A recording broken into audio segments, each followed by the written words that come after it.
This is part 2 of the standing posture, and this is a very simple but extremely powerful exercise that we can all do, and I want to explain it to you over and over again at different levels.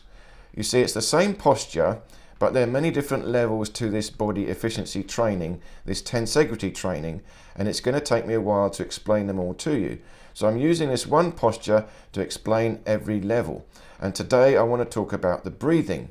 So first of all, remind you of the posture. Squeeze out the glutes, lock out the legs, pull in the belly, lift up the rib cage, lift up the shoulders, then lift up the arms. Stretch open the fingers, point the fingertips towards each other, palms facing down like this, but the elbows are up and back above the shoulders. You're opening up the rib cage.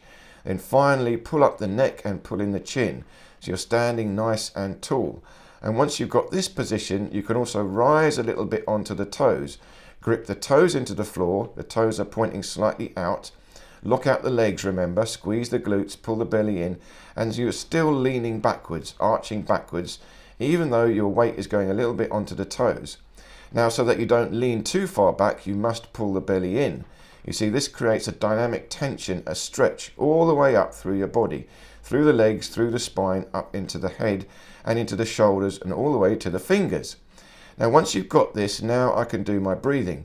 So again, I've still got this backwards arch. I'm breathing here deeply to the back of the rib cage. And this breathing to the back of the ribs is called bucket handle breathing. When you breathe to the front of the ribs is called pump handle breathing. But I'm also doing what you might call Taoist reverse belly breathing. See, I inhale, pull in the belly more and squeeze the pelvic floor. So I'm creating a suction, a pump, pulling in everything from down below and expanding the rib cage at the back. So I'm breathing and drawing the energy in and up into the rib cage and up into the head on the inhalation. Then the exhalation, I just relax a little bit. You can relax the pelvic floor, relax the structure a little bit. You're still holding it, but a slight relaxation. And this is also the small circulation breathing. As you breathe in, you pull up the pelvic floor and draw the energy up the spine to the head.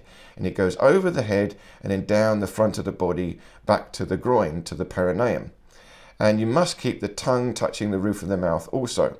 So this helps the energy to come back down again. But it's more than that. This is also very similar to Kundalini and Yogic breathing. You can also think of this as breathing up the spine. You see, I'm stretching the spine on the inhalation. And so I inhale, I pull in the belly, squeeze the pelvic floor, expand the rib cage at the back, and expand the whole structure of the spine all the way up to the head. So I'm breathing into the spine, into the structure. And I'm feeling this expansion go through the whole body. And then on the exhalation, I just relax a little bit and let it sink back into the structure. So there's always a certain amount of tension, and once more again here with the bent leg posture, but again still on the toes, heels are slightly off the floor, I'm still leaning backwards, so I've got the backwards arch, but I must pull the belly in.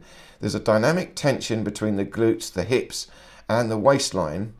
So again, there's a dynamic tension all the way through the spine. Now when I do the breathing, I'm expanding into that stretch.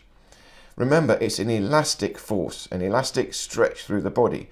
It should feel nice, should feel comfortable, a pleasant morning stretch, and you're just breathing deeply into this standing posture. And the point is here, this is also called the assemblage point, the back of the heart chakra, the midpoint between the shoulder blades. I'm breathing deeply and expanding into this point, opening up the shoulders, stretching the elbows up and back more on the inhalation. And on the exhalation, remember, can relax a little bit. But you've got to feel it. The whole body expands on the inhalation and relaxes on the exhalation. And you're using the pelvic floor as a pump. You're pumping energy up through the bone structure, and on the exhalation, you're allowing the energy to sink back down through the bone structure. Remember, keeping the tongue touching the roof of the mouth. Very easy, very nice, relaxed. It should feel pleasant. No pain. So thank you so much for watching. I hope this made sense. Please do leave me any questions or comments, and I look forward to seeing you in any of these other videos here.